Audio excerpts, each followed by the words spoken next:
They say in Red Bluff territory there are three kinds of storms: the kind that bring rain, the kind that bring snow, and the kind that bring change. Winter of 1891 brought all three. I was riding the mail route between Stillwater and Silver Ridge that season. 22 years I'd been carrying letters through those mountains, seen a lot of things, heard more, but I never saw anything like what happened between Jesse Dalton and Catherine Merrick. Some folks call it luck. Some call it providence. I call it what it was: a man doing right when nobody was watching, and a woman who remembered. My name is Samuel Brenner. I'm 62 years old now, sitting here in Lillian Price's boarding house on a winter evening, much like the one I'm about to tell you about. There's a young fellow across from me, reporter from Denver, come all the way out here to write about the legendary Merrick-Dalton partnership for some magazine back east. He's got his notebook out, pencil ready, expecting me to tell him what the newspapers said, what the dime novels printed. But I was there, I saw it, and I'm going to tell him the truth. Not the version where Jesse Dalton was some noble hero who never doubted himself. Not the version where Catherine Merrick was some ice queen who melted at first sight of a kind gesture. Real people are more complicated than that. More interesting, too. This is how it happened. From the saddle of a mail horse, riding between two worlds that should never have touched. And it started the week before Christmas, 1891, when the mercury dropped so low the thermometer outside Harlow's smithy cracked clean through. Stillwater wasn't much to look at, even in good weather. A single main street rutted with frozen mud, maybe 20 buildings, most of them rough timber that hadn't seen paint since they were built. The kind of town that exists because someone found water and someone else found a reason to stay. We had Harlow's stable and smithy on the north end, Lillian Price's boarding house on the south, general store in between, run by a Swede named Olofsson who kept his prices fair and his opinions to himself. A church that doubled as a schoolhouse when the circuit teacher came through. And a saloon that didn't have a name, just a sign that said whiskey in letters you could read from horseback. That was Stillwater. Hard country makes hard towns, and Red Bluff territory was as hard as they came. I rode through every Thursday, delivering what little mail came to folks who'd chosen to live on the edge of everything. Letters from families back east, mostly. Occasional business correspondence. Once in a while, something that mattered. A birth notice, a death certificate, a deed that changed a life. The Thursday before the storm, I delivered 3 letters to Stillwater. One to Lillian Price from her sister in Kansas City, one to Reverend Kohler, who was passing through, and one to the general store, a catalog from a distributor in Cheyenne. Jesse Dalton got nothing. He never did. The only people who might have written him were dead. I found him at Harlow's like always, December 20th, 3 days before the storm that would change everything. The smithy was the warmest building in Stillwater on account of the forge, and Jesse was hunched over it, hammer in hand, shaping a horseshoe, with the kind of steady rhythm that comes from doing something 10,000 times. He didn't look up when I came in. Most men would have. But Jesse had a way of staying focused on the work in front of him, like the world outside the forge didn't exist unless he gave it permission. "Afternoon, Sam," he said, not breaking rhythm. Clang, clang, clang. "Jesse," I stamped my boots to shake off the cold. "Nothing for you today." Didn't expect there would be. That was Jesse. No wasted words, no complaints about things he couldn't change. I watched him work for a minute. He was a solid man, Jesse Dalton, not tall, but broad through the shoulders, the way men get when they work with their hands their whole lives. Weathered face, lines around his eyes that could have been from squinting at the forge or from smiling, though I didn't see him smile much. His hands were scarred and calloused, knuckles cracked from the cold despite the leather gloves he wore when he wasn't at the anvil. He wore the same clothes every day, canvas trousers patched at the knees, wool shirt that had been gray once, faded now to something closer to no color at all, a leather apron scorched and stained from years of hot metal and coal smoke. He looked like what he was, a man getting by on just enough and nothing more. "Harlow keeping you busy?" I asked. "Busy enough." Clang, clang, clang. Marcus Harlow owned the smithy and the stable attached to it. He was a decent enough man, far as frontier businessmen went, paid Jesse hourly for shoeing horses and fixing wagon parts. Not much, but steady. In winter, when travelers still needed to move and horses still needed shoes, that steady work was the difference between eating and starving. Jesse set the horseshoe aside, thrust it into the water barrel. Steam hissed up, filling the smithy with the smell of hot metal and minerals. "How's the boy?" I asked. That got Jesse to look up, just for a second, but I saw something shift in his face, something softer. "Tommy's good, growing fast. Still with Mrs. Price during the day, when I'm working late. She doesn't charge much for watching him." Which meant Jesse couldn't afford much. I knew Lillian Price. She had a kind heart under all that frontier toughness, but she also had bills to pay. Whatever she charged Jesse was probably less than she should have asked for. "You heading home soon?" I said. Jesse pulled another piece of iron from the stack, examined it in the light from the forge. "Got 3 more shoes to finish, then I'll fetch Tommy." I nodded. It was near 4 o'clock already. Sun would be down in an hour, and the temperature would drop another 10 degrees after that. The walk from Stillwater to Jesse's cabin out at Copper Creek was about 3 miles. In summer, that was nothing. In December, with a child, it was something you didn't want to start after dark. "Storm coming," I said. "Day or 2, maybe." Jesse glanced toward the door, where gray light filtered through. I heard. "Big one, they're saying. First real blizzard of the season. We'll be ready." And that was Jesse. No fear, no fuss.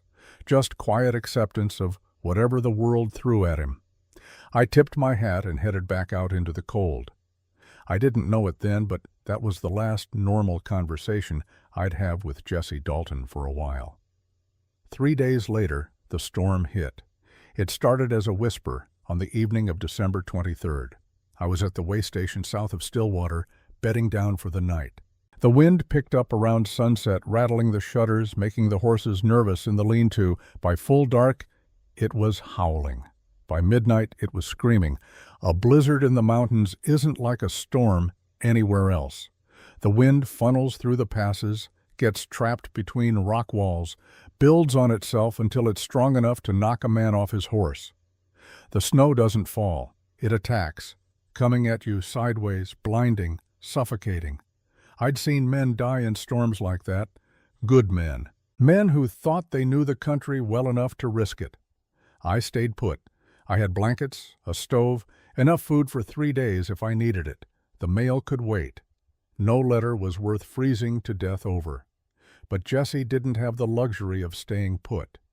Because Jesse had been in Stillwater when the storm hit, working late at Harlow's to finish a rush job. An ore wagon needed repairs before it could head to the railhead. By the time Jesse walked through the snow to pick up Tommy from Mrs. Price's boarding house, it was already too late to wait it out in town. Tommy was running a fever. Nothing serious, Mrs. Price said, just a winter cold. But Jesse didn't have money for a room at the boarding house, and he didn't have medicine at home. What he had was a cabin 3 miles away with firewood already stacked, and a blanket that belonged to Tommy's mother, and in Jesse's mind, that's where his son needed to be. So he bundled the boy up, wrapped him in a wool blanket, and lifted him onto Dust, the old roan mare that was the only thing of value Jesse owned besides his tools. Mrs. Price stood on the porch and watched them go. "Should have stayed," she told me later, months after everything happened. I told him he should have stayed, but Jesse Dalton was stubborn as a mule when it came to that boy. Stubborn, maybe. Or maybe just a father who wanted his sick son in his own bed, in the place that still smelled like the woman who'd been Tommy's mother. Either way, Jesse rode out into the storm. Widow's Pass sits about 1.5 miles north of Stillwater, right on the trail that leads to Copper Creek. It's called Widow's Pass for a reason. Narrow trail, barely wide enough for a wagon, sheer rock face on one side, 100-foot drop on the other. Trees crowd in close. Pines so thick with snow in winter, that their branches hang down like arms trying to grab you. The wind funnels through there, something fierce, trapped between the rock walls, picking up speed until it sounds like the mountain itself is screaming. In good weather, you ride through careful. In bad weather, you don't ride through at all. Jesse didn't have a choice. He hunched forward in the saddle, one hand gripping the reins, the other holding his coat collar tight against his neck. Behind him, Tommy clung to his back, small arms locked around Jesse's waist, face buried between his father's shoulder blades. The boy hadn't complained once. Not about the cold, not about the fever making his head ache, not about the wind that cut through layers of wool like it was paper. He knew better. Winter in Red Bluff territory didn't care about complaints. Dust picked her way through the drifts, ears pinned back, head low. She'd been with Jesse 6 years, since before Tommy was born. She knew the trail even when you couldn't see it, knew where the rocks were, where the drop-offs started. Jesse trusted her more than he trusted most people. The snow fell in thick, blinding sheets, turning the world into nothing but white noise and cold. Jesse's hands ached despite the gloves. His face was numb. Ice had formed in his beard, crackling when he moved his jaw. But he kept Dust moving forward, kept Tommy secure, kept going because there was nothing else to do. Less than 2 miles from home. Less than 2 miles and they'd be safe. That's when Jesse saw it. A dark shape slumped against the base of a wind-twisted pine just off the trail to the left. At first, he thought it was a fallen branch, maybe a deer carcass left by wolves. But as Dust drew closer, the shape took form. A horse, black as midnight, legs folded beneath it, head drooped low. And beside it, half buried in the snow, a figure in a long coat. Jesse pulled Dust to a halt. His gut tightened. "Stay put, Tommy," he said quietly. The boy nodded against his back, clutching the blanket tighter. Jesse swung down from the saddle. His boots sank deep into the snow, and the cold hit him like a fist now that he wasn't moving. He approached slowly, each step deliberate. The black horse lifted its head weakly. Steam rose from its nostrils, exhausted but alive. The person beside it wasn't moving. Jesse dropped to one knee, snow soaking through his trousers. He brushed snow from a shoulder, a face, a woman.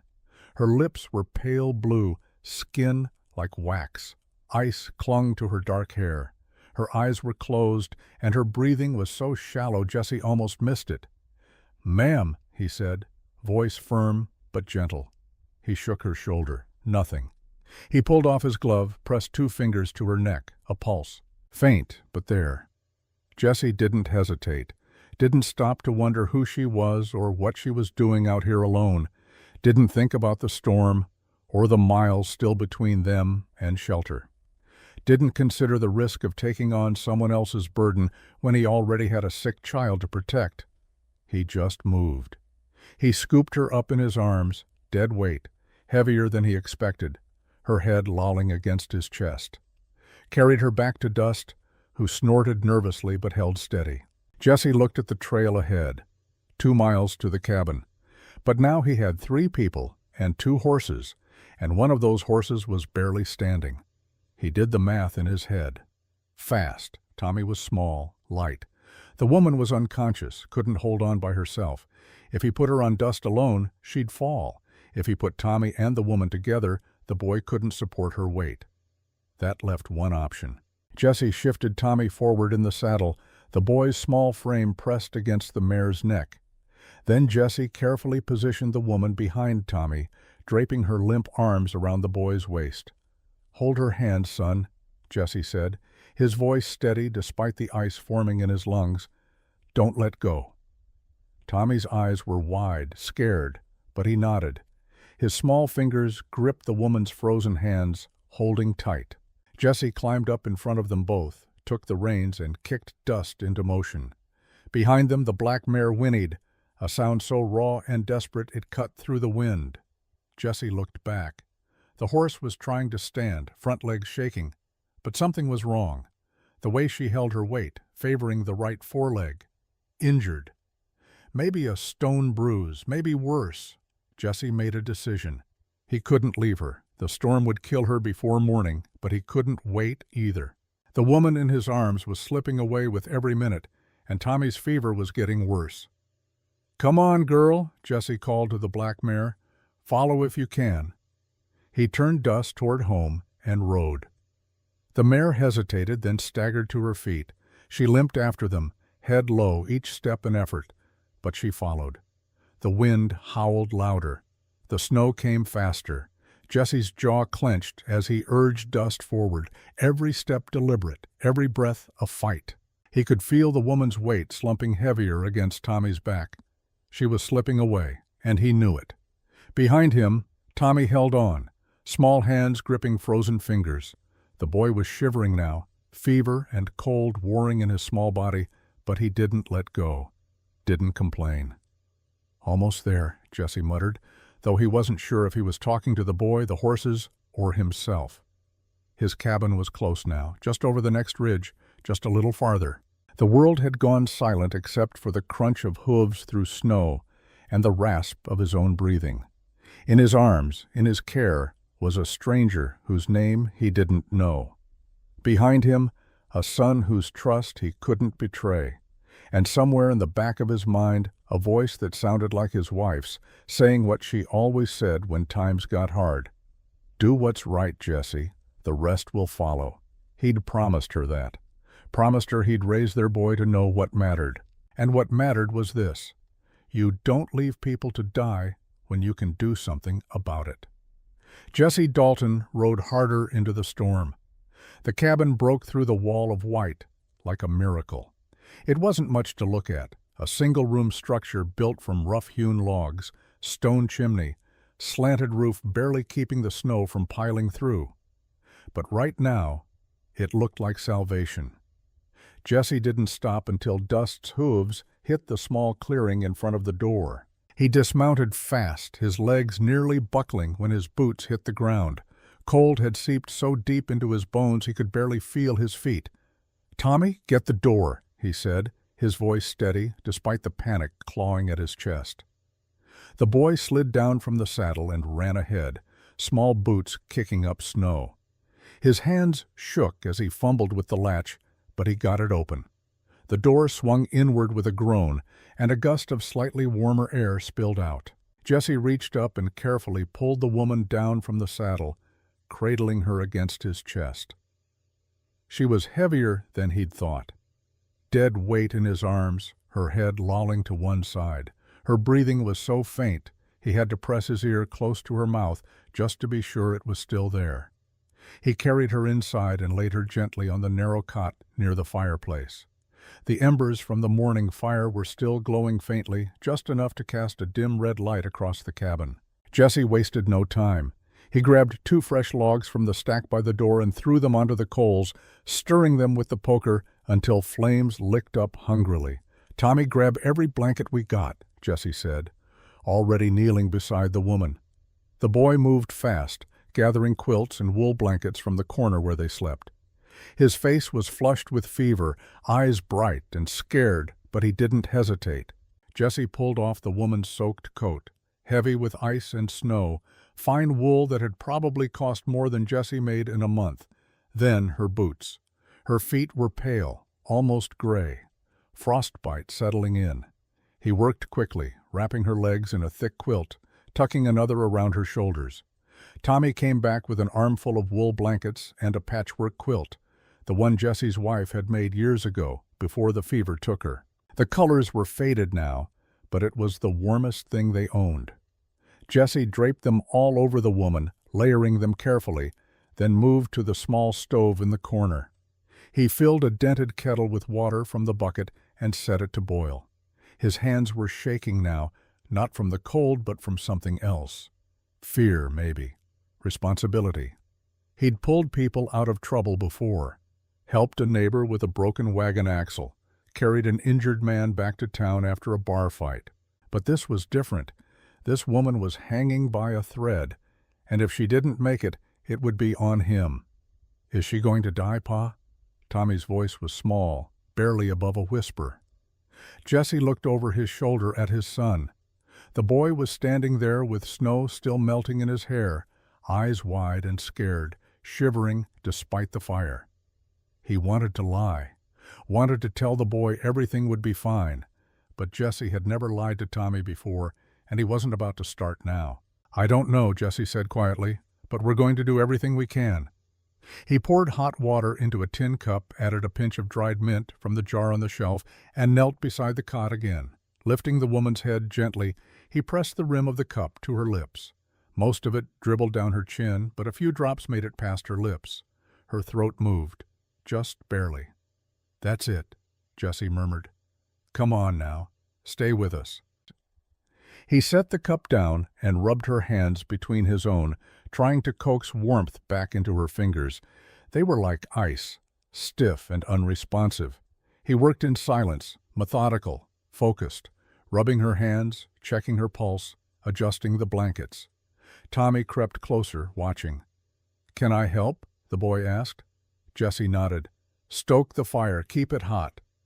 Tommy moved to the hearth, carefully adding kindling, his small hands steady despite the fear in his eyes. The flames grew brighter, casting long shadows across the walls. The cabin filled with warmth, slowly, painfully, slowly. Color began to seep back into the woman's face. Her eyelids fluttered once, twice. Then her lips parted, and a soft, broken sound escaped her throat. Not words, just breath. But it was enough.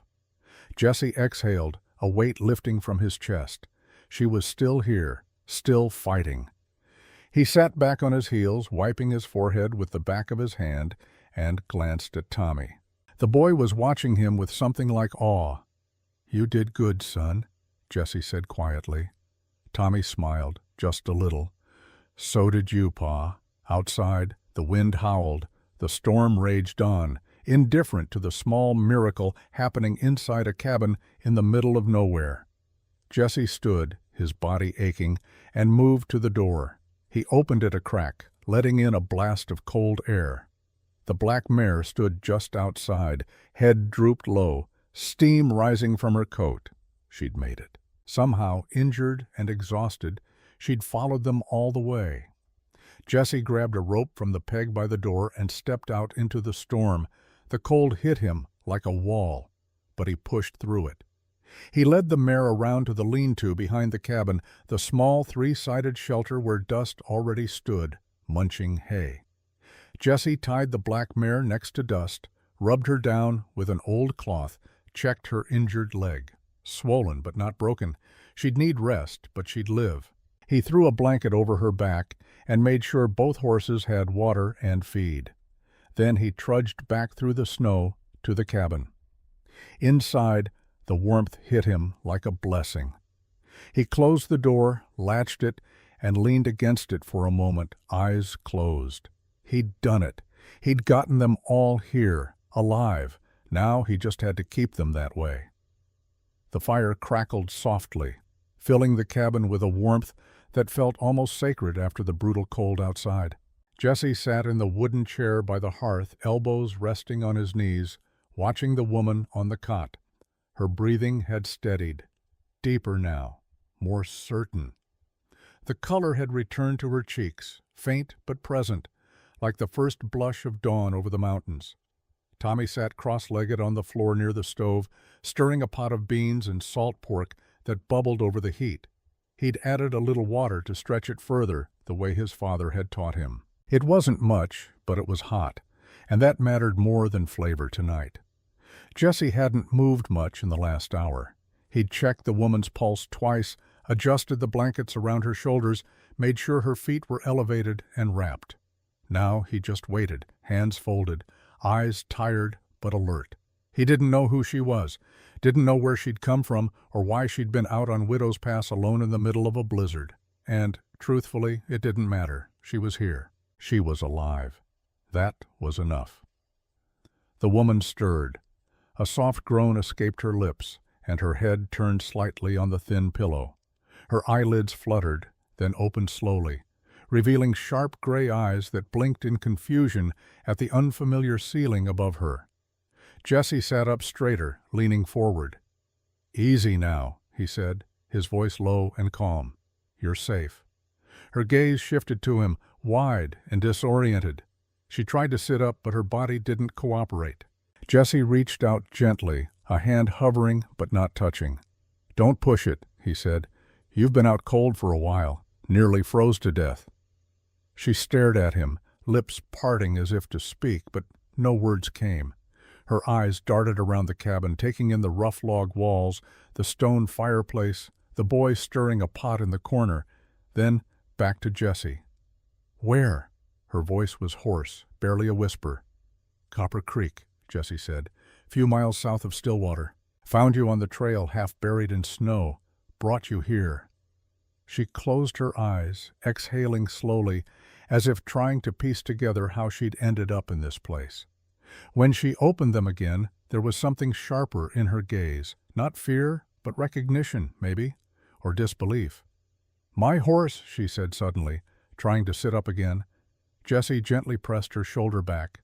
"She's in the lean-to out back. Fed her, rubbed her down. She'll be all right."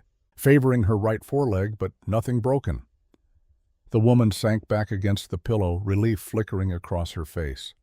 Then she looked at him again, really looked, studying the lines around his eyes, the worn fabric of his shirt, the calluses on his hands. "You didn't have to do that," she said quietly. Jesse shrugged. "Didn't seem right to leave you out there." She was silent for a moment, her expression unreadable. Then, almost to herself, she murmured, "Most people would have." Before Jesse could respond, Tommy appeared at the edge of the cot, holding a chipped bowl of beans in both hands. His eyes were wide with curiosity, but there was no fear in them, just the innocent wonder of a child meeting someone new. "Pa said you were real cold," Tommy said, offering the bowl. "This'll warm you up." The woman's gaze softened. She reached out slowly, taking the bowl with trembling hands. "Thank you," she said, her voice steadier now. Tommy grinned. "You got a name?" "Tommy," Jesse said gently, a quiet reprimand. But the woman smiled, just faintly. "It's all right." She looked at the boy. "Kate. My name's Kate." Tommy nodded solemnly, as if committing it to memory. "I'm Tommy. That's my pa, Jesse." Kate glanced at Jesse again, something shifting in her expression. Gratitude, maybe, or something deeper. "Thank you, Jesse," she said softly, "for not leaving me out there." Jesse just nodded once, his face unreadable. "Eat up," he said. "You'll need your strength." And as the fire crackled and the storm outside began to fade, the three of them sat together in the quiet warmth of the cabin. Strangers no longer. Morning came cold and clear. The sky had been scrubbed clean by the storm, pale blue stretching from horizon to horizon without a single cloud. Sunlight poured through the frost-covered window, painting bright squares across the cabin floor. Jesse was already awake, pulling on his coat and boots near the door. He moved quietly, careful not to wake Tommy, who was still curled up beneath his blankets in the corner, snoring softly. The orange cat they'd found last month was curled against the boy's chest, a ball of fur and warmth. Kate stirred on the cot, her eyes opening slowly. For a moment she seemed confused, then memory returned, and she sat up carefully, testing her body. The stiffness was still there, the ache in her bones, but the worst had passed. She was alive, and that was more than she'd expected yesterday. "Morning," Jesse said, glancing over. "How you feeling?" "Better?" Kate's voice was still rough, but stronger. "Much better." Jesse nodded. "Good. I'm going to check on your horse. Make sure she's ready to ride." He was already reaching for the door when Kate spoke again. Storms passed. Roads should be clear enough by midday. Jesse paused, hand on the latch. Something in her tone made him look back. She was watching him with those sharp gray eyes, and he realized she was testing him, seeing if he'd rush her out now that the danger had passed. "Your mare's got a stone bruise," Jesse said. "Maybe worse. She needs another day of rest before you put weight on her." Kate blinked, surprise flickering across her face. "Another day? Unless you want to risk laming her permanent." Jesse's voice was matter of fact, no judgment in it. "Your choice, but if it were my horse, I'd wait." He opened the door and stepped out into the bright, cold morning, letting in a gust of air that made the fire flicker. Kate sat there for a moment, staring at the closed door. Then she looked around the cabin, really looked this time. One room, two cots, a table with two chairs, a stove, a fireplace, shelves with a few jars and tins, everything worn, patched, used hard, and kept barely functional. This man had nothing, and he'd just offered her another night of what little he had, without asking for anything in return. Outside, Jesse worked with quiet efficiency. He'd already fed both horses, checked their water, and now he was examining the black mare's injured leg in the pale morning light. The swelling had gone down some overnight, but the heat was still there when he pressed his palm to her fetlock. The mare was a fine animal. Good lines, strong build, expensive tack. The saddle alone was worth more than everything Jesse owned. Tooled leather, silver conchos, the kind of craftsmanship you only saw on horses owned by people with money. He ran his hand along her neck, murmuring low, "You're a good girl, aren't you? Followed your lady all the way here. That's loyalty." The mare nickered softly, pushing her nose against his shoulder. Jesse found a loose cinch strap on the saddle and tightened it, then adjusted the stirrups.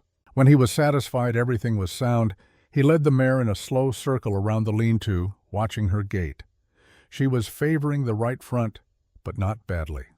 Another day of rest, and she'd be fine. Behind him, the cabin door opened. Kate stood in the doorway, wrapped in her coat, dry now, hung by the fire all night. Her dark hair was pulled back, and in the morning light, Jesse could see her more clearly than he had before. She was younger than he'd thought, maybe mid-30s.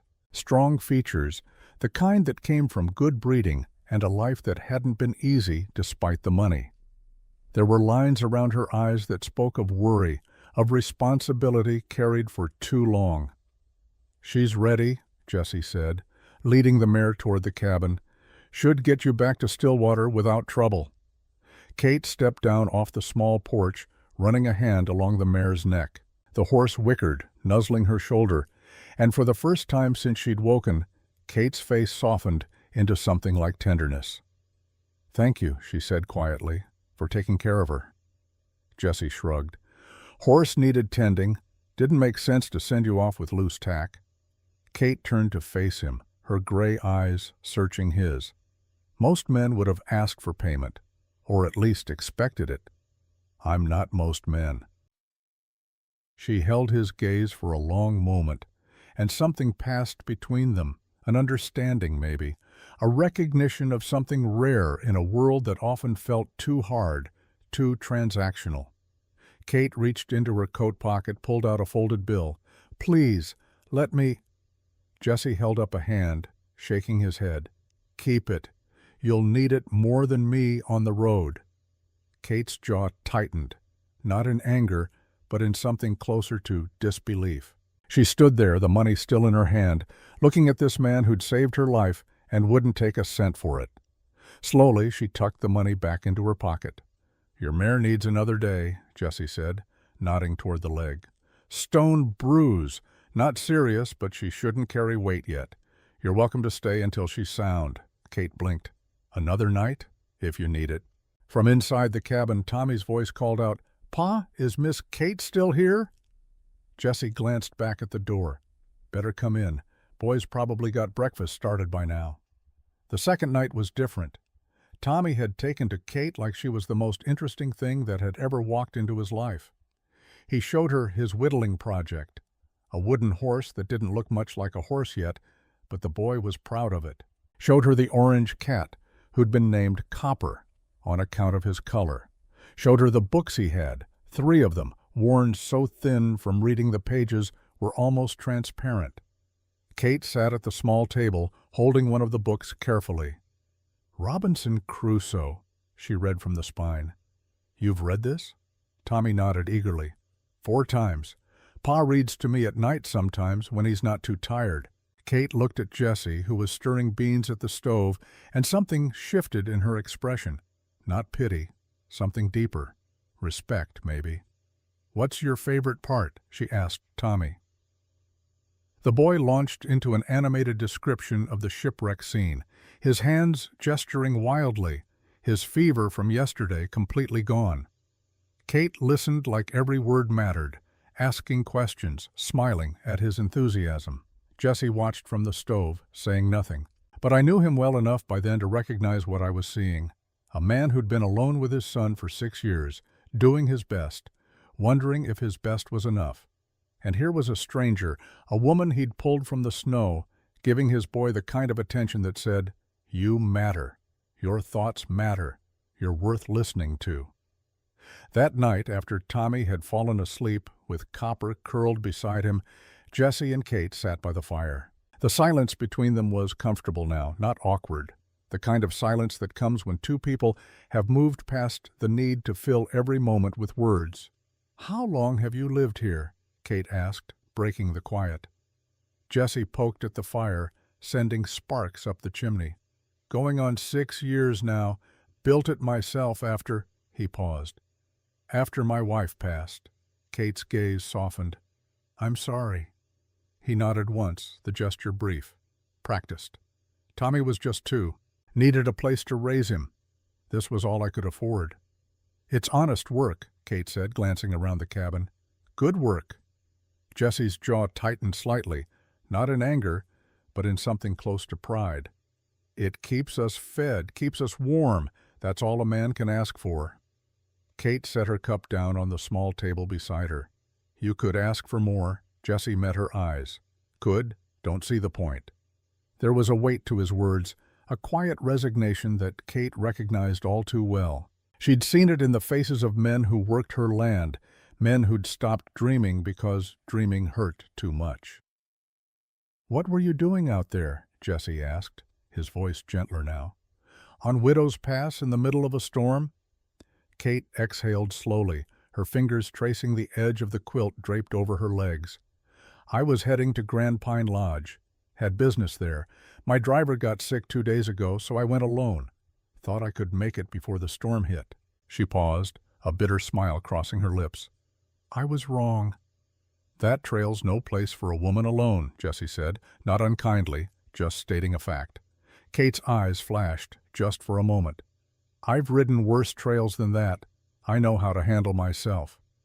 Jesse raised an eyebrow but didn't argue. "I'm sure you do. Still doesn't mean the mountain cares." Kate studied him again, longer this time. There was no condescension in his voice, no judgment. Just a plain-spoken truth delivered without malice. It was rare, she realized, to meet someone who spoke without calculation, without an angle. "What do you do?" Tommy had asked her earlier, when Jesse was outside tending the horses. "For work, I mean."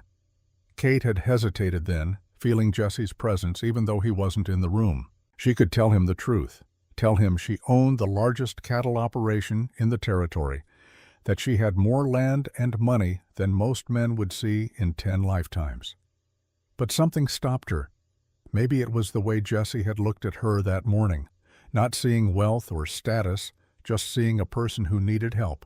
Maybe it was the relief of being treated like she was ordinary, not like she was Catherine Merrick, the woman who'd spent 15 years proving she could run an empire better than any man. "I run a ranch," she'd said carefully. "Cattle, mostly." "Like the big ones?" Tommy's eyes had lit up. "With hundreds of head?" Kate had smiled despite herself. Something like that. Now, sitting by the fire with Jesse, she felt that same hesitation. Part of her wanted to tell him everything, wanted to see if he'd treat her differently when he knew who she really was. But a larger part of her wanted to hold on to this a little longer, this feeling of being seen for what she'd done, not for what she owned. "Must be nice," Jesse said quietly, leaning back in his chair, "having land like that." There was no envy in his voice, no bitterness, just a quiet observation. Kate felt something twist in her chest. She thought of the sprawling estate in Silver Ridge, the endless pastures, the mansion with more rooms than she could ever use, all of it built through sacrifice and struggle, and 15 years of proving herself to men who didn't think she belonged there. And then she looked around this cabin, small and worn and filled with warmth, and realized which one felt more like home. "It has its challenges," she said softly. Jesse nodded, as if he understood more than she'd said. Everything worth having does. The next morning, Kate prepared to leave. Her mare was sound enough to ride. Jesse had checked her twice before breakfast. The sky was clear, the trail would be passable, and there was no reason to stay longer. Tommy stood on the porch holding Copper, watching as Jesse saddled the black mare. His face was solemn, the way children's faces get when something good is ending. "Will we see you again, Miss Kate?" he asked. Kate knelt down to his level, her eyes meeting his. "I hope so, Tommy." "You could come back," the boy said. "We got extra beans." Kate smiled, a real smile, the kind that reached her eyes. "That's very kind of you." She stood looking at Jesse, who was tightening the cinch on her saddle. He worked with the same methodical care he'd shown everything else, no wasted motion, no shortcuts.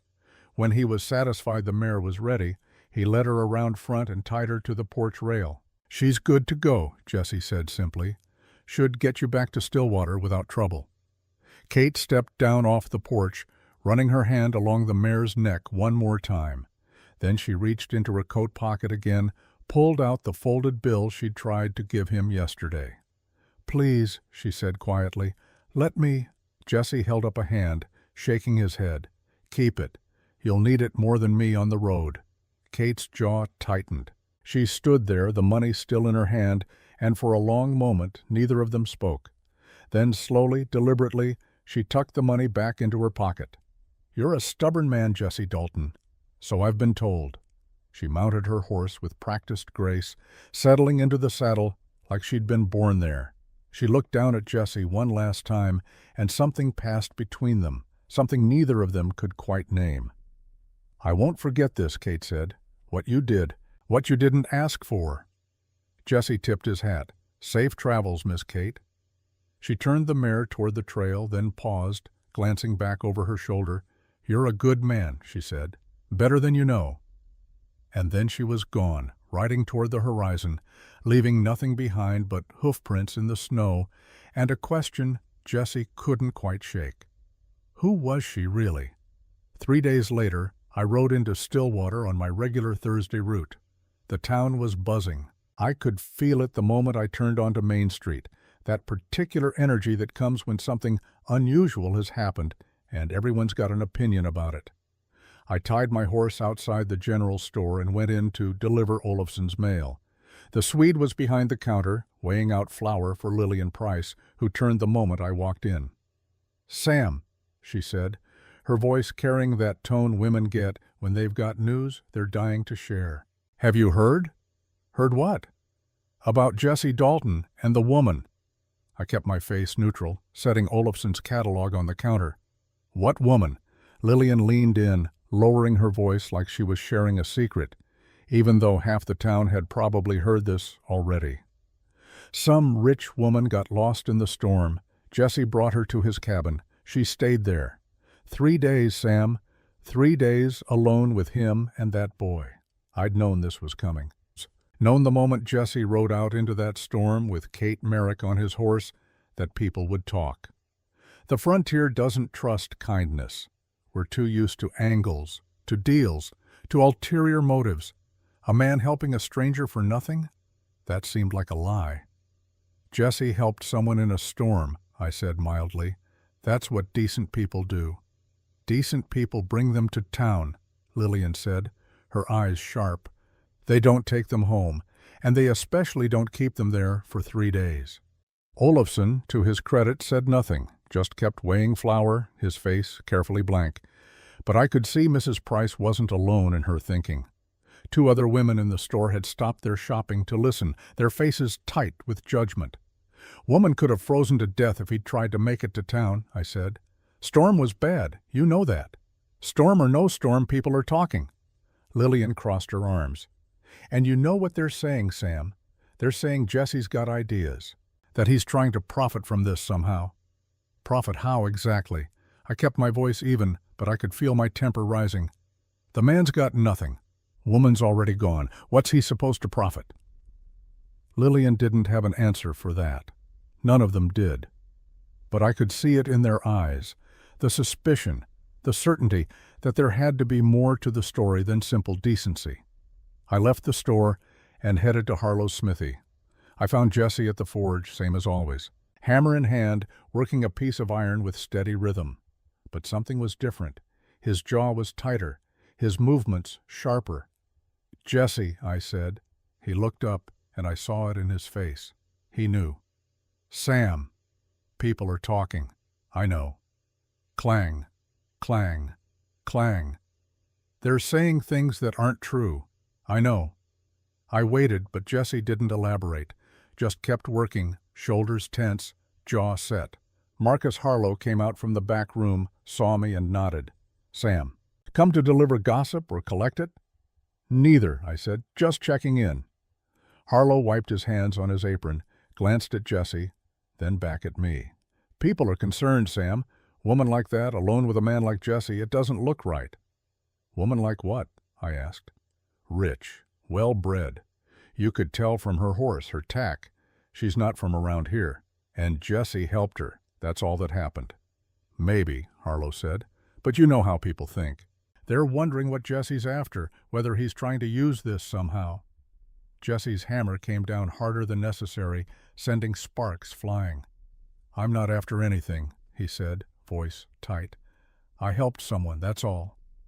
"I believe you," Harlow said, "but others don't. And they're my customers, Jesse. I can't—" He stopped, choosing his words carefully. "I need to reduce your hours, just for a while, until this blows over." Jesse's hand stopped mid-swing. He set the hammer down slowly, turned to face Harlow. "You're cutting my work because I helped someone?" "I'm cutting your work because my customers are uncomfortable," Harlow said. "It's not personal, Jesse. It's business." Jesse stood there for a long moment, and I could see him working through it. Anger warring with resignation, pride warring with necessity. Finally he nodded once. "How many hours?" "Half what you've been getting, for now." Half, which meant half the already meager pay that barely kept Jesse and Tommy fed. Jesse picked up the hammer again. "Understood." I left them there and walked out into the cold December air. That night, I made my notes in the leather journal I kept for my route. I wrote down the deliveries, the road conditions, the weather, and then I wrote something I didn't usually include. Stillwater is wrong about Jesse Dalton, but being right doesn't pay the bills. And Jesse's going to feel this. I didn't know how right I was. 20 miles north, Kate Merrick was having her own reckoning. She'd made it back to Silver Ridge Estate the day after leaving Jesse's cabin. The ride had been long and cold, but uneventful. Her mare had held up fine, and by the time Kate saw the white fences of her property stretching toward the horizon, she felt strong enough to face what was waiting for her. What was waiting was Charles Drummond. Her foreman stood on the front porch of the main house, arms crossed, face tight with barely controlled frustration. Behind him, 3 members of the ranch council, older men who'd worked for her father and still thought they should be running things instead of her. 4 days, Drummond said as Kate dismounted. "You were gone 4 days, Kate. No word, no message. We nearly sent a search party." Kate handed her reins to one of the stable hands and walked up the porch steps, meeting Drummond's eyes without flinching. "My driver got sick. I went alone. Got caught in the storm. A man helped me. Now I'm back." "A man?" Drummond repeated. "What man?"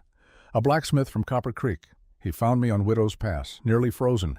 Took me to his cabin, let me recover. Then I came home." One of the council members, Harrison, a gray-haired man who'd been with her father since the beginning, stepped forward. "You stayed in some stranger's cabin? For 3 days?" "2 nights, Kate corrected. "And yes." "Do you have any idea how that looks?" Harrison's voice rose. "The owner of Merrick Cattle Company, alone with some laborer in the middle of nowhere?" Kate's eyes went cold.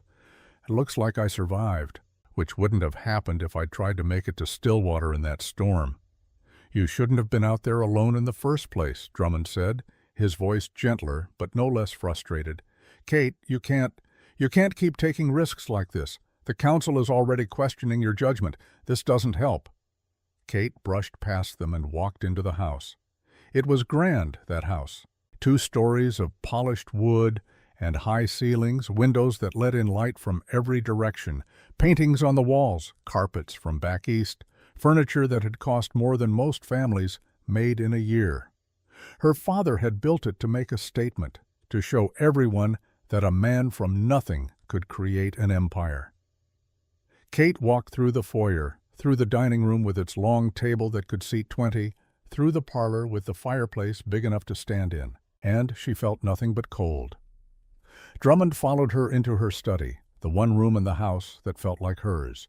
Maps on the walls showing every acre of Merrick land, ledgers on the desk, tracking every head of cattle, every expense, every dollar earned and spent. "They're going to use this against you," Drummond said quietly, closing the door behind him. "The council. They've been looking for a reason to question your leadership. Now you've handed them one." Kate sank into the chair behind her desk, suddenly exhausted. "Because I survived a blizzard? Because you made a decision that looked reckless, and because—" he hesitated. "Because you're a woman, Kate. They're always going to hold you to a different standard. You know that." She did know that, had known it for 15 years, since her father died, and left her this empire, and every man in the territory waited for her to fail. She'd proven them wrong. Built the ranch into something twice the size her father had managed, made deals other ranchers couldn't make, expanded into markets they couldn't reach. But it had cost her. Kate looked out the window at the vast expanse of land stretching to the mountains, land she owned, land that was supposed to mean something, and all she could think about was a one-room cabin with patched blankets and a man who'd asked for nothing. "I need someone I can trust," she said quietly. Drummond frowned. "You have me. You have the Foreman crew. I need someone who sees people, not profit." Kate turned to face him. "Someone who makes decisions based on what's right, not what's convenient." "Kate, find out everything you can about Jesse Dalton," she said. "Blacksmith. Lives in Copper Creek, about 3 miles from Stillwater. I want to know his history, his reputation, whether he's trustworthy." Drummond stared at her. "You're thinking of hiring him." "I'm thinking of a lot of things." And Kate pulled a piece of paper toward her, picked up her pen. "Just find out who he is." After Drummond left, Kate sat alone in her study. She thought about her father, lying in this very room 15 years ago, fever burning through him, knowing he was dying. "I built this empire, Kate," he'd said, his voice weak but fierce. "But don't let it build you. Don't forget who you are." She'd promised him she wouldn't, but somewhere along the way, she had. She'd become exactly what she'd needed to become to survive in this world. Hard, calculating, measuring every relationship by what it could gain her. Until a man who had nothing had given her everything, asking for nothing in return. Kate pulled out a fresh sheet of paper and began to write. Back in Stillwater, Jesse was learning what it meant to be right in a world that punished you for it anyway. Harlow's reduction in hours hit hard. Half the work meant half the pay, and Jesse had been operating on the thinnest margin already. Within a week, his careful budgeting started to crumble. Tommy needed new boots. His old ones had holes in the soles, and his feet were growing. Jesse patched them with leather scraps from the smithy, but it wouldn't hold through the winter. The cabin roof started leaking again in the back corner where the shingles had given out. Jesse patched it with tar and whatever he could scavenge, but every rain meant waking up to drips and damp blankets. And then Tommy caught a cold. Not serious, just a winter cough that made him hack through the night and left him weak during the day. But it needed medicine. Honey for his throat, maybe some willow bark tea for the fever. Jesse stood in Olafson's general store, looking at the small bottles of honey on the shelf, 15 cents each. He had 12 cents in his pocket. He put the honey back. That night, Lillian Price knocked on Jesse's door. She stood there on his porch, wrapped in a shawl, holding a jar of honey and a small cloth bag of tea leaves. "Heard Tommy's sick," she said. Jesse looked at the offerings, then at her face. "I can't pay you back. I'm not asking you to, not right away." She pressed them into his hands. "But when you get back on your feet, Jesse, you remember who helped."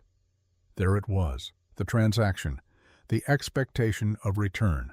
Jesse took the honey and tea because Tommy needed them more than Jesse needed his pride, but he felt something harden in his chest as he did it. This was the world he knew, the one where nothing came free, where every kindness carried a price tag, where helping someone meant putting them in your debt. Kate Merrick had broken that rule, and it had cost him. 2 weeks after Kate left, Jesse sat alone in his cabin after Tommy had fallen asleep. The fire burned low. He'd been rationing firewood, making each log last as long as possible. The cold pressed in through the gaps in the walls, and Jesse could see his breath in the dim light. He pulled out the small wooden box he kept under his cot. Inside were the only things of value he owned: his wife's wedding ring, a deed to the land the cabin sat on, and a photograph of his family taken the year before she died. Jesse lifted out the ring, held it up to the firelight. Simple gold band, no stones, no decoration. They'd bought it from a peddler for $3, and his wife had worn it every day until the fever took her. He turned it over in his fingers, feeling the weight of it, the weight of the promise he'd made when he'd slipped it on her finger, the weight of the 6 years since. In his head he did the math. The ring would fetch maybe $5, enough to buy Tommy new boots and medicine and food for 2 weeks, enough to keep them going while he figured out what came next. His hand closed around the ring. He sat there for a long time, fire crackling softly.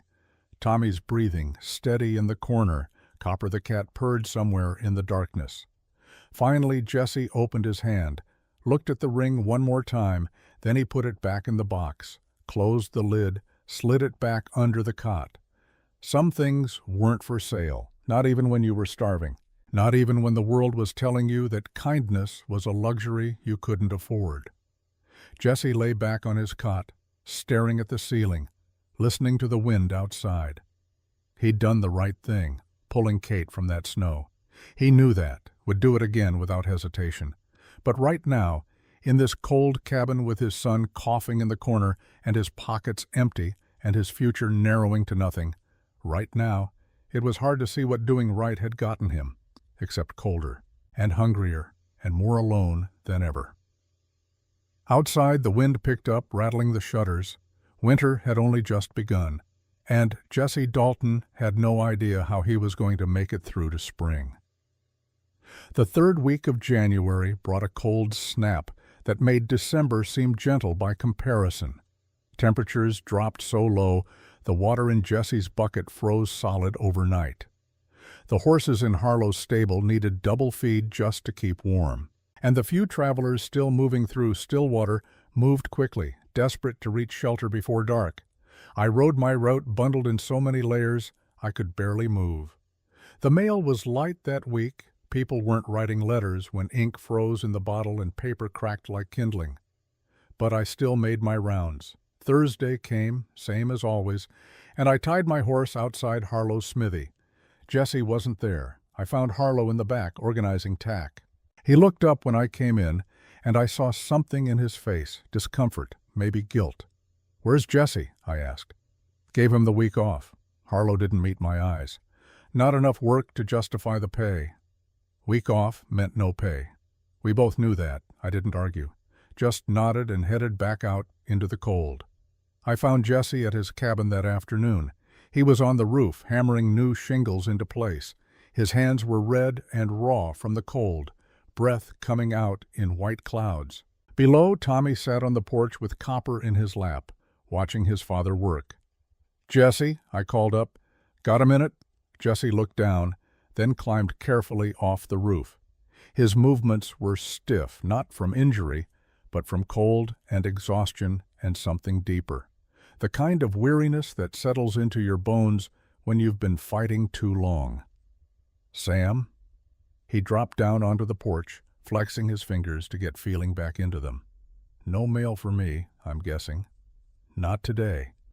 I glanced at Tommy, who was watching us with those wide, serious eyes. "Could we talk? Just us?" Jesse nodded to his son. "Tommy, go inside, warm up by the fire." The boy went without argument, Copper trailing after him. When the door closed, I sat down on the porch step next to Jesse. For a moment, neither of us spoke, just two men sitting in the cold watching the sun drop toward the mountains. "Harlow gave you the week off," I said finally. "He did." "Things tight?"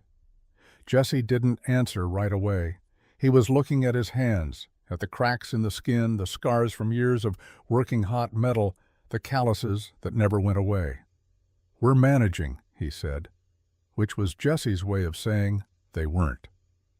I reached into my coat and pulled out a small cloth bag, handed it to him. Jesse took it, felt the weight, looked at me with narrowed eyes. "What's this?" "Flour. A little bit of salt pork. Mrs. Patterson at the way station had extra." It was a lie. I'd bought it myself with my own money. But Jesse's pride was a fierce thing, and sometimes you had to wrap charity in fiction to get a man to accept it. Jesse started to hand it back. "Sam, take it," I said firmly. "For Tommy, not for you." That did it. Jesse's jaw worked for a moment, then he nodded. Set the bag beside him on the porch. "Thank you," he said quietly. We sat there a while longer. The wind picked up, carrying the smell of snow and pine. "People still talking?" Jesse asked. "Some. Less than before. But enough that Harlow's keeping his distance." I didn't deny it. Frontier towns have long memories for things that make them uncomfortable. Jesse laughed, a short, bitter sound. "I made them uncomfortable by not letting someone freeze to death." "You made them uncomfortable by being better than they expected," I said. "That's a hard thing to forgive." Jesse looked at me, something shifting in his expression. "She asked me why I did it, why I helped her." "What did you tell her?" "That it was the right thing to do." He shook his head. "Don't think she believed me at first, like there had to be more to it." "Maybe there didn't need to be." Jesse picked up a piece of wood from the porch, turned it over in his hands. "My wife made me promise something before she died." I waited. "She said, 'Promise me you'll find happiness again. Don't let grief make you hard.'" His voice was steady, but I could hear the weight behind it. I kept the first part, "Didn't let grief make me hard." But the second part, "happiness," I stopped looking for that. Seemed easier to just not hope for things. And now? Now I wonder if maybe she meant something else. Not that I should go looking for happiness, but that I shouldn't refuse it when it shows up. He set the wood down. "Even if it doesn't make sense, even if it scares me." I wasn't sure if he was talking about Kate or something larger, but I didn't ask. We sat there until the sun touched the mountains, painting the snow gold and purple. Then I stood, tipped my hat, and rode back toward Stillwater. Behind me, Jesse stayed on that porch, watching the light fade. And I thought, something's coming. I can feel it. 20 miles north, Kate Merrick was fighting her own battle. The ranch council had called an emergency meeting. They sat around the long table in the main house, 5 men who'd built their lives on Merrick land, who'd served her father loyally, and who thought that loyalty gave them the right to question her. Charles Drummond sat at Kate's right hand, his face carefully neutral. He'd brought her the information she'd asked for about Jesse Dalton, and it sat in a folder in front of her now. She hadn't opened it yet. Harrison, the gray-haired man who'd been with her father longest, led the charge. "We're concerned, Catherine," he said, using her full name the way he did when he wanted to remind her she was young, inexperienced, emotional. "The Copper Creek expansion requires significant capital, and you're talking about hiring a man none of us know to oversee it." "I'm not talking about it," Kate said calmly. "I'm telling you that's what I'm doing." Another council member, Bosworth, who ran the breeding program, leaned forward. "You met this man once, in a crisis. That's not enough information to make a hiring decision of this magnitude." "I've seen enough." "You've seen him help someone in a storm," Harrison said. "That's admirable, Catherine, but it doesn't qualify him to run a cattle operation." Kate opened the folder. Inside were 3 pages of Charles Drummond's neat handwriting. She'd read it all twice already, but she scanned it again now, letting the silence build. Jesse Dalton, age 38. Widower, 1 son, Thomas, age 8. Works as blacksmith in Stillwater under Marcus Harlow. owned small horse ranch with wife before her death, sold it to pay medical debts, purchased current land in Copper Creek from estate sale, built cabin himself. Known locally as honest, hard-working, keeps to himself. No debts beyond normal credit at general store, no legal troubles, respected but not well-liked, maintains distance from community. Son is bright, well-mannered, despite lack of formal schooling. And then at the bottom, in Drummond's hand, background check with Stillwater residence yields consistent picture. Dalton is exactly what he appears to be. Make of that what you will. Kate closed the folder. He's qualified because he makes decisions based on what's right, not what's profitable, she said. Because he sees people, not resources. Because when faced with a choice between self-preservation and helping someone, he chose to help. That's sentiment, not business sense, Harrison said. Is it? Kate met his eyes. Father built this ranch on his word, on people trusting that when he made a deal, he'd honor it. That's not sentiment, that's the foundation everything else is built on. Your father also knew when to be hard, Bosworth said, when to put business first. And he also knew when to trust people everyone else dismissed, Kate shot back. How many men in this room did he hire despite others telling him not to? That landed. Harrison's jaw tightened. He'd been one of those men, a ranch hand with no experience that Kate's father had promoted to foreman over more qualified candidates. This is different, Harrison said. Why? Because I'm the one making the decision? Kate stood, placing her palms flat on the table. I'm offering Jesse Dalton the position of foreman for Copper Creek operations. Salary of $120 a month, housing on the property, educational provisions for his son, and a partnership stake in the expansion, 5% of profits after costs. The room erupted. A partnership? Bosworth's voice rose. Catherine, you can't be serious. You're giving away equity to a stranger? Harrison was on his feet now. On what grounds? On the grounds that I need someone I can trust absolutely, Kate said, her voice cutting through the noise. Someone who won't sell me out the moment a better offer comes along. Someone who values loyalty more than money. You don't know that he's that person, Drummond said quietly. Kate looked at him. Yes, I do. The room fell silent. I watched him risk his life and his son's safety to save mine, Kate continued. I watched him give me his food when he didn't have enough to spare. I watched him refuse payment even though he's barely surviving. And I watched him look at me like I was a person, not a transaction. Her voice dropped. You want to know why I'm doing this? Because in 15 years of running this ranch, I've forgotten what that feels like. And I need someone who remembers. Harrison shook his head slowly. This is a mistake, Catherine. And if it fails? If it fails, it's mine to own, Kate said. Same as every other decision I've made since Father died. She gathered her papers and walked out. That night, Kate sat alone in her study. The house was quiet. The staff had retired for the evening, and the only sound was the tick of the grandfather clock in the corner and the occasional pop from the fireplace. Kate pulled out a fresh sheet of paper, picked up her pen. For a long moment she just sat there, the blank page in front of her. What was she really doing? Was this a business decision, like she'd told the council, or was it something else, something deeper and more complicated? She thought about her father, about the promise she'd made him. Don't let it build you. Don't forget who you are. She'd forgotten. Somewhere in the years of fighting to prove herself, of making every decision with cold calculation, of measuring every relationship by what it could gain her, she'd lost the part of herself that knew how to trust without a contract. Jesse Dalton had reminded her that part still existed. Kate set pen to paper and began to write. Dear Jesse, I've thought about that night every day since I left your doorstep. She paused, crossed it out. Too personal. Start again. Dear Mr. Dalton, I hope this letter finds you and Thomas well. Too formal. This wasn't a business letter, even if that's what she was pretending it was. Kate crumpled the paper, pulled out a fresh sheet. Dear Jesse, I've thought about that night every day since I left your doorstep, about the way you didn't hesitate, about the way you looked at me, not as a stranger, not as a burden, but simply as someone who needed help. You didn't ask who I was. You didn't ask what I could give you. You just acted, and in doing so, you reminded me of something I'd forgotten. Decency isn't a transaction. It's a choice. Kate stopped, read what she'd written.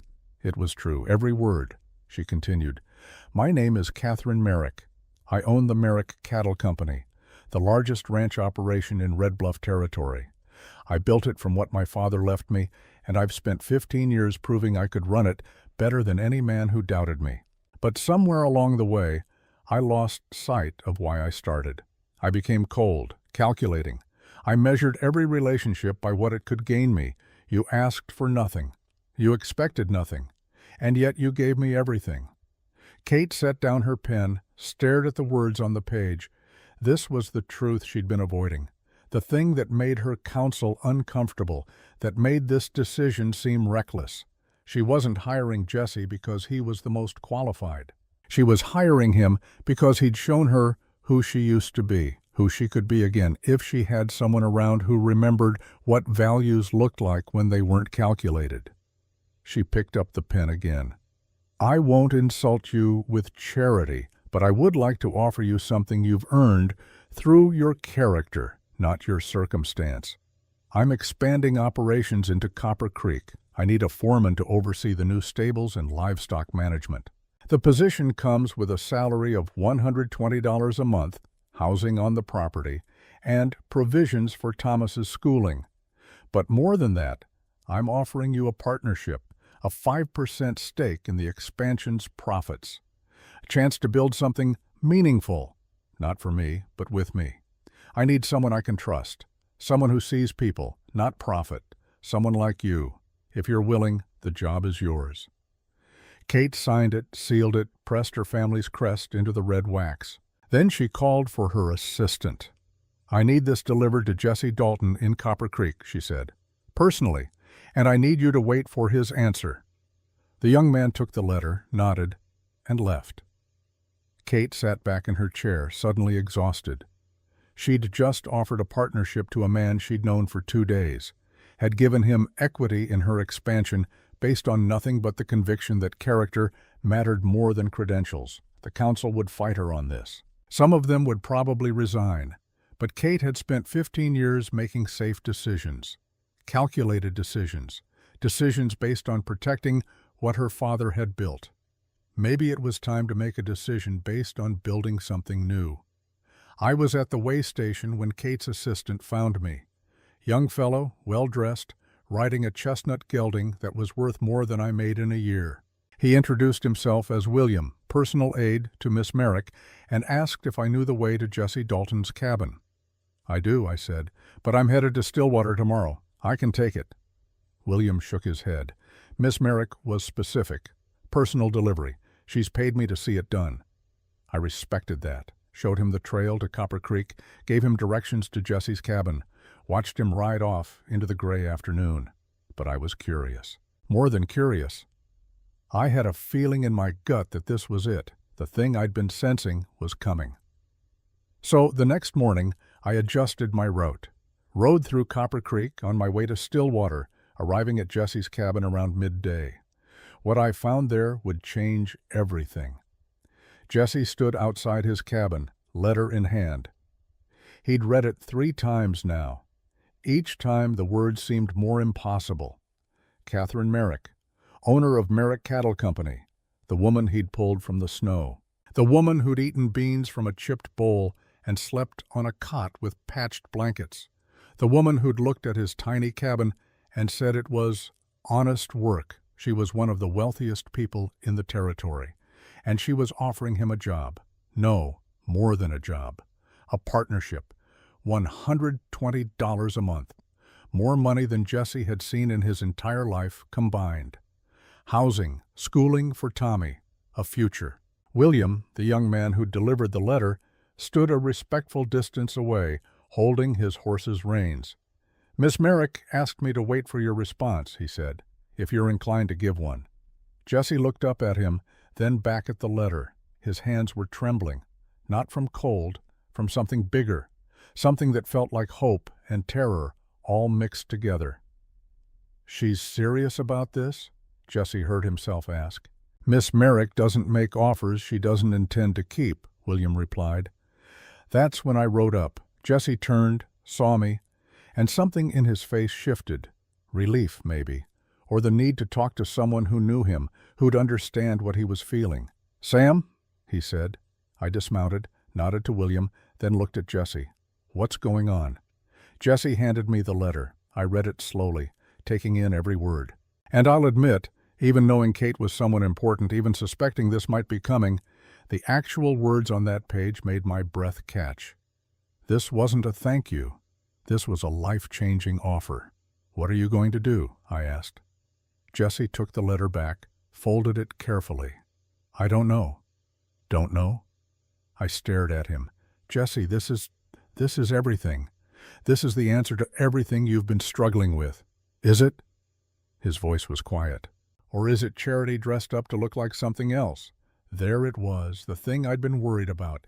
Jesse's pride, the thing that had kept him going through 6 years of barely surviving, was now the thing that might make him refuse the one chance he had to give his son a real future. "It's not charity," I said firmly. "You read the letter. She's offering you a partnership because of who you are, not because she feels sorry for you. A partnership with someone she met for 2 days. Jesse shook his head. "Sam, people don't do that. Not in the real world. There has to be more to it." "Maybe there is," I said. "Maybe she needs someone she can trust, and you proved you're that person. Maybe that's worth more to her than all the experience in the world." Jesse looked at the cabin behind him, at the patched roof, the worn steps, the smoke trickling from the chimney. Everything he'd built with his own hands. Everything that represented his independence, his self-sufficiency, his refusal to ask for help. "If I say yes," he said slowly, "I'm admitting I can't do this alone, that I need her." "You do need her," I said. "Same as she needs you. That's not weakness, Jesse. That's partnership." He didn't answer, just stood there, holding that letter, war playing out across his face. William cleared his throat. "Mr. Dalton, I don't mean to press, but Miss Merrick is waiting. If you'd like time to consider, tell her I need to think about it," Jesse said. William nodded, mounted his horse, and rode off. When he was gone, I turned to Jesse. "What's there to think about?" "Everything," Jesse said, and then he walked back into his cabin and closed the door. That night, Father Andreas Kohler arrived in Stillwater. He was an old German priest who traveled a circuit through the territory, visiting isolated communities that didn't have permanent churches. Tall, white-haired, with eyes that saw more than most people wanted them to see. I was having dinner at Lillian's boarding house when he came in, shaking snow from his coat. We greeted each other. I'd known him for years, and he joined me at the table. "Cold night," he said in his accented English. "They all are, this time of year." He ordered coffee, wrapped his hands around the cup when it came. "I heard an interesting story in town today, about a man who saved a stranger in a storm and is now facing judgment for it." I wasn't surprised. Word had reached him. "Jesse Dalton." "Yes, you know him?" "I do." Kohler nodded slowly. "I would like to speak with him. Would you show me the way?" We rode to Jesse's cabin the next morning. Jesse was outside, chopping wood. He stopped when he saw us coming, axe in hand, breath white in the cold air. "Jesse," I said, "this is Father Kohler. He wanted to meet you." Jesse set down the axe, wiped his hands on his trousers. "Father." Kohler dismounted, approached Jesse with the slow deliberateness of an old man who'd learned not to rush anything. "I heard what you did," Kohler said. "Saving the woman in the storm." Jesse's jaw tightened. "Everyone's heard by now." "I also heard about the offer she made you." Jesse shot me a look. I shrugged. Small towns had no secrets. "I haven't decided yet," Jesse said. "Why not?" The directness of the question seemed to catch Jesse off guard. He looked at Kohler, then at me, then back at the priest. "Because I don't know if I can accept it," he said finally. "Feels like Taking something I didn't earn. Kohler smiled, a small, knowing expression. You earned it the moment you pulled her from that snow, not because you expected payment, but because you didn't. That's what Sam said. Then perhaps you should listen. Kohler moved closer. Jesse, may I ask you something? What are you afraid of? The question hung in the cold air. I'm afraid I'll fail her, Jesse said quietly. That I'm not good enough. That I don't know enough. That I'll take this opportunity and waste it. Kohler nodded. And what if you succeed? Jesse blinked. What? What if you accept this offer and you're exactly what she needs? What if your son gets the education he deserves and you build something meaningful and you honor your wife's memory by living fully instead of just surviving? Kohler's voice was gentle but firm. Are you afraid of that too? Jesse didn't answer. Grace isn't about being good enough, Jesse, Kohler continued. It's about being willing. This woman sees something in you that you don't see in yourself. The question isn't whether you deserve it. The question is, are you brave enough to accept it? Jesse stood there for a long time after Kohler and I left. He thought about his wife, about the promise he'd made her. Find happiness again. Don't let grief make you hard. He'd kept half that promise. Hadn't let grief make him hard. Hadn't become bitter or cruel. But he'd stopped looking for happiness. Stopped believing it was something he could have. Maybe Kate's offer wasn't charity. Maybe it was just life finally giving him permission to hope again. That night, Jesse sat at his small table with a piece of paper and a pencil.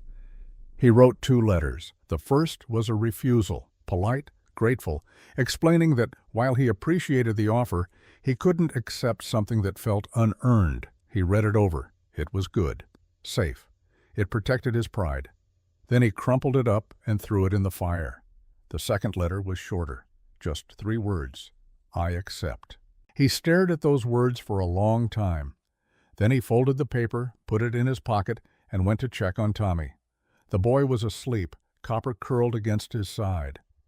In the dim firelight, Tommy looked peaceful, young, full of potential that was being wasted in this tiny cabin, in this life of just barely getting by.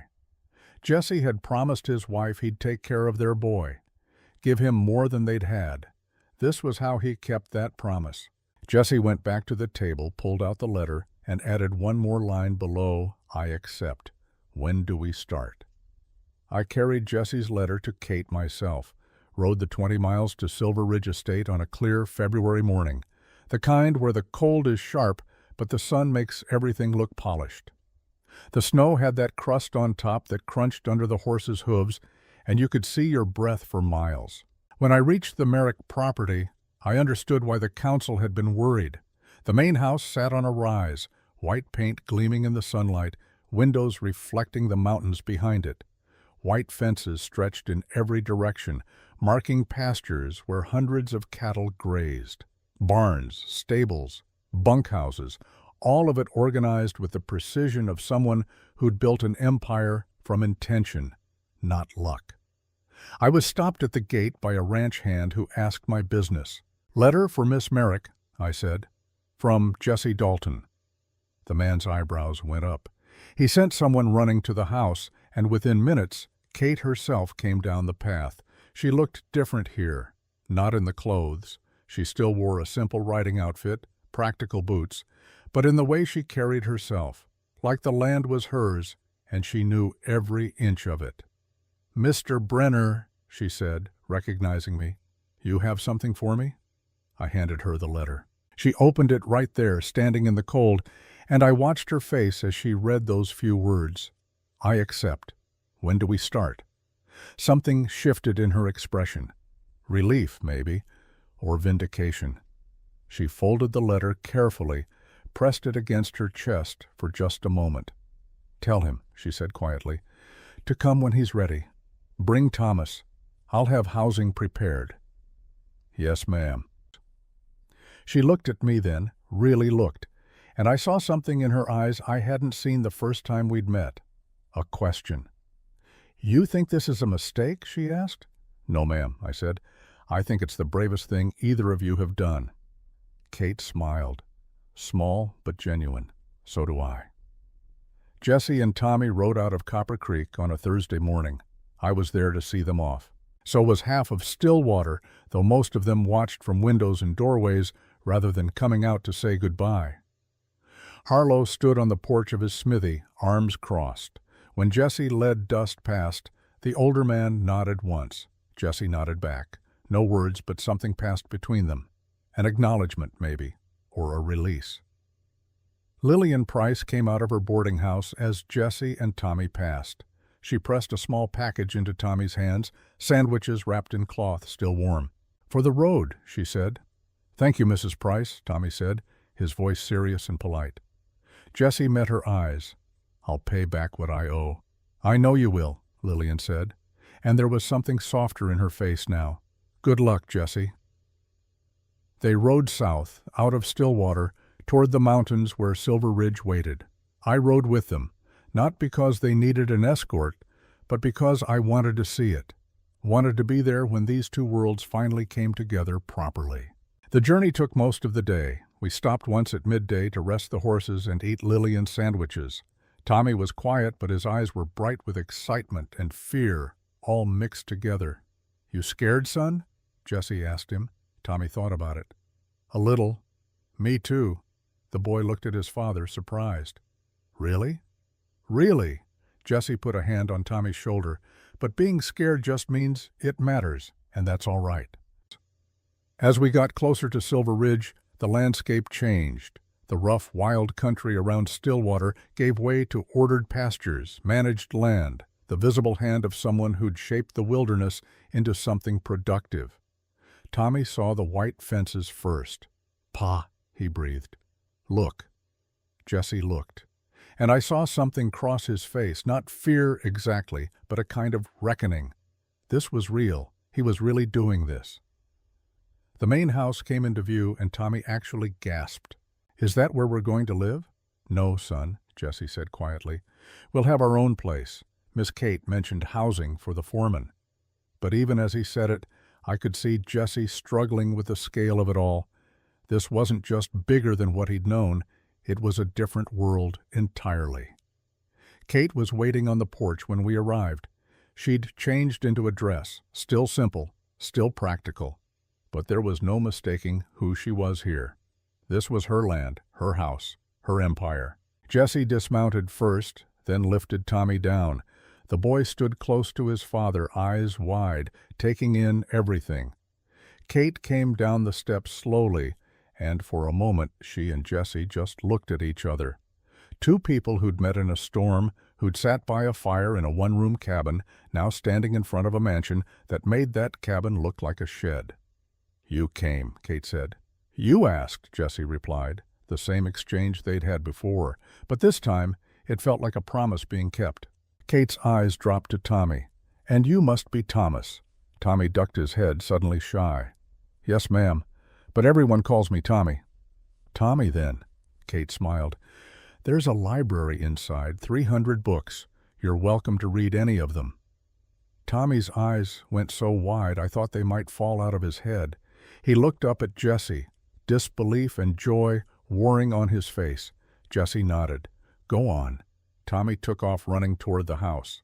Copper, who'd been riding in Jesse's saddlebag, bounded after him, orange tail high. When they were gone, Kate turned back to Jesse. The smile faded, replaced by something more serious. "I meant what I said in the letter," she said. "This isn't charity. You earned this." Jesse shook his head slowly. "I just did what anyone should have done. But most wouldn't have," Kate said quietly. "That's the difference. That's why you're here." Jesse looked out at the land, at the vastness of it, the scope of what he was being asked to step into, then back at Kate. "I'm going to fail sometimes," he said. "I don't know everything about running an operation this size. I'm going to make mistakes." "Good," Kate said. "That means you're human. I've had enough people around me who pretend they know everything." She gestured toward the property. "Come.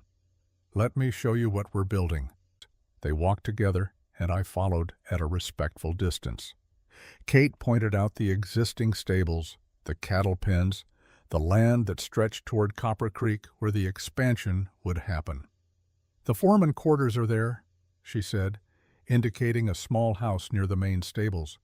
"2 bedrooms, kitchen, fireplace. It's yours for as long as you're here." Jesse looked at the house, small by this property's standards, but 3 times the size of his cabin. "And the school?" he asked. "In town, 5 miles east. I've already spoken to the teacher. Tommy can start whenever he's ready." Kate paused. "I'll pay his tuition, and if he wants to go on to university someday, that's covered too." Jesse's throat worked. "That's too much." "It's an investment," Kate said firmly, "in the future, in the kind of person I think he'll become." They walked in silence for a while, boots crunching through snow. Then Kate stopped, turned to face him fully. "Jesse, I need you to understand something. I didn't offer you this position because I felt sorry for you. I offered it because I need someone who makes decisions the way you do. Someone who sees what's right and does it, even when it's hard, even when it costs something." She pulled a folded paper from her pocket. "Charles, my foreman, he did research on you. Background, history, everything." Jesse's jaw tightened. "And?" "And he found exactly what I expected. A man who keeps his word, who pays his debts, who raised his son alone and did a damn good job of it." Kate handed him the paper. "But there's something else in there, something I didn't know until yesterday." Jesse unfolded it, scanned down to where Kate was pointing. "Land deed, Copper Creek, Plot 47, purchased from Merrick Estate Sale, 1886. He looked up at her, confused.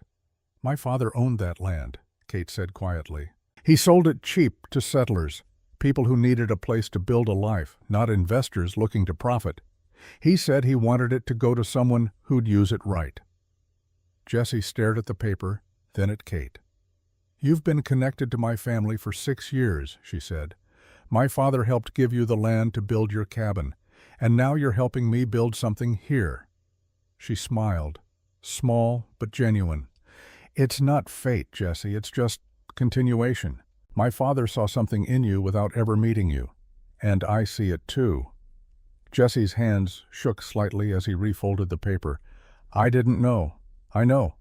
That's what makes it mean something." Kate extended her hand. "Partners?" Jesse looked at her hand, at this woman who'd taken a risk on him based on nothing but character, who'd looked past his poverty and his lack of credentials and seen something worth investing in. He took her hand, his calloused palm against hers. "Partners," he said. That was February 1892. By March, Jesse had moved into the foreman's house with Tommy. The boy started school and took to it like he'd been starving for it, which, in a way, he had been. By April, the Copper Creek expansion was underway. Jesse hired a crew, organized the work, and I watched him grow into the role like he'd been preparing for it his whole life without knowing it. By summer, the first cattle were moved to the new pastures. The operation was turning a profit.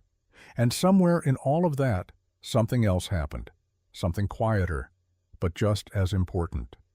Jesse and Kate became friends, not in a romantic way, at least not then, not in those first years, but in the way 2 people become friends when they've seen each other at their worst and their best, and decided they want to keep showing up for each other. I saw it in small moments. Kate asking Jesse's advice on a business decision, then actually listening. Jesse bringing Tommy to the main house for dinner, the 3 of them talking late into the evening. Kate teaching Tommy to read Latin. Jesse teaching Kate how to shoe a horse properly. The ranch council grumbled at first. Harrison resigned, as I'd expected, but Drummond stayed, and eventually he came around. Hard to argue with success, and Jesse's management of Copper Creek was nothing short of remarkable. Stillwater eventually stopped talking too, or at least they stopped talking about it like it was a scandal. Sometimes people just need time to accept that the world can surprise them in good ways. And now I'm going to tell you what happened next, because that young reporter sitting across from me in 1906 is leaning forward, pencil ready, waiting for the ending he came here to get. So they succeeded, he says. The partnership worked. It did, I say. The Merrick-Dalton Cattle Company is the largest operation in the territory now, maybe the largest in 3 territories. And Mr. Dalton, is he still foreman? Partner, I correct him. Full partner. They restructured the company 5 years ago. Equal ownership, equal say in decisions. The reporter writes that down, excited. This is the story he wanted, the rags to riches tale, the frontier legend. But that's not the real story. What about the son? He asks. Thomas? I smile. Tommy's studying law at the university in Denver. Kate's paying for it. Says it's an investment in the future. He's top of his class. And Miss Merrick? Did she ever marry? No, I say. Neither did Jessie. Though there's talk they might someday. I pause. But that's their business, not ours. The reporter finishes writing, looks up. It's quite a story, Mr. Brenner.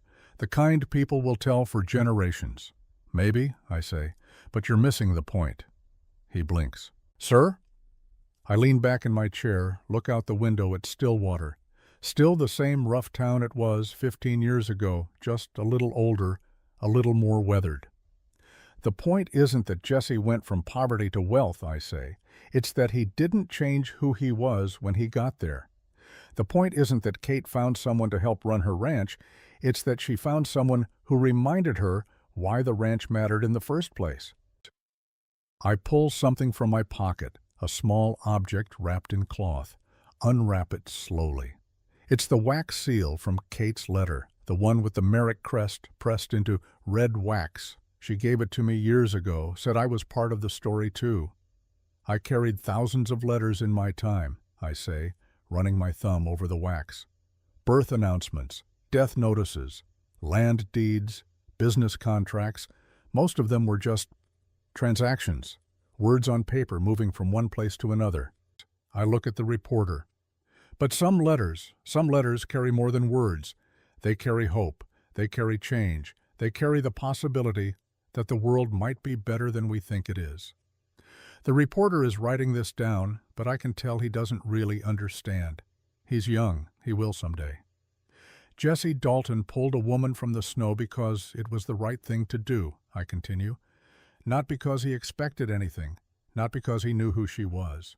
Just because a person needed help and he could give it. I wrap the seal back up, tuck it away. And Catherine Merrick saw that, and she understood what it meant. That character matters more than credentials. That trust is built in moments when no one's watching. That sometimes the best investments aren't in land or cattle, they're in people who know how to do right. The reporter sets down his pencil. That's beautiful, Mr. Brenner. I'll make sure to include it in the article. Don't, I say. He looks surprised. Sir, don't include it. Don't write this up like it's some fairy tale about a poor man and a rich woman finding each other. I shake my head. Write it like it was. 2 people who were struggling, just in different ways, who found something in each other that helped them both become better than they were alone. I stand, my old bones creaking. And if you want to write something that matters, write this. The frontier is hard. It makes people hard too, makes us suspicious of kindness, afraid to hope for more than survival. But every now and then, someone comes along who reminds us that we can be better than that we can help each other without expecting payment, that we can trust without contracts, that we can build something together that neither of us could build alone. The reporter stands too. Is that what happened with Mr. Dalton and Miss Merrick? I look out the window one more time, at the mountains in the distance, at the snow starting to fall again. That's what happened, I say. And 15 years later, they're still building it, still partners, still proving that sometimes doing what's right when nobody's watching is the only credential that matters. The reporter left that evening, headed back to Denver with his notes and his story. I don't know if he'll write it the way I told him to. Probably not. People like clean narratives, happy endings, the promise that goodness always gets rewarded. But I know the truth. Goodness doesn't always get rewarded. Jesse could have pulled Kate from that snow and still ended up poor and struggling. Kate could have written that letter and Jesse could have refused it, too proud to accept help. The world doesn't guarantee happy endings just because you do the right thing. But sometimes, just sometimes, it does.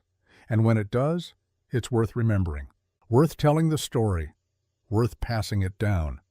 Because the next time someone's faced with a choice between doing what's easy and doing what's right, maybe they'll remember Jesse Dalton in a blizzard. Maybe they'll remember Catherine Merrick writing a letter that changed 2 lives. Maybe they'll choose differently because of it. That's all stories are for, in the end, reminding us who we could be, if we had the courage. I'm an old man now. 62 years old, weak heart, not many winters left. But I got to see something most people don't. I got to see what happens when 2 people decide to trust each other in a world that tells them not to. I got to deliver the letter that made it possible.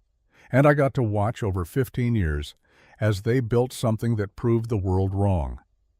The Merrick-Dalton Cattle Company stands as proof that partnerships built on character last longer than partnerships built on contracts. That investments in people pay dividends that can't be measured in dollars. That sometimes the best thing you can do is help someone without asking what you'll get in return.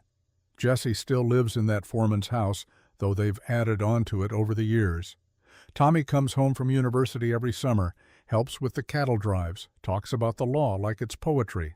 Kate still runs the ranch, but now she's got someone beside her who tells her the truth even when it's hard. Someone who remembers what values look like when they're not calculated. And me? I retired from the mail route last year. Hands got too stiff for the reins, heart too weak for the cold. But I kept that wax seal, the one from Kate's letter. Sometimes I take it out, turn it over in my hands, remember the day I delivered it. Remember the look on Jesse's face when he read it. Remember thinking, something's about to change. And it did. Not because of fate, not because of luck. Because 2 people made choices that honored what was best in each other. And they kept making those choices day after day, year after year, until those choices became a life. That's the real story, not the one the newspapers will print or the dime novels will sell, but it's the one worth telling. They say in Red Bluff territory there are 3 kinds of storms, the kind that bring rain, the kind that bring snow, and the kind that bring change. Winter of 1891 brought all 3, and I was there to see it. Some storms destroy everything in their path, but some storms deliver exactly what you need, exactly when you need it most. You just have to be willing to ride into them, and you have to be brave enough to help the person you find on the other side.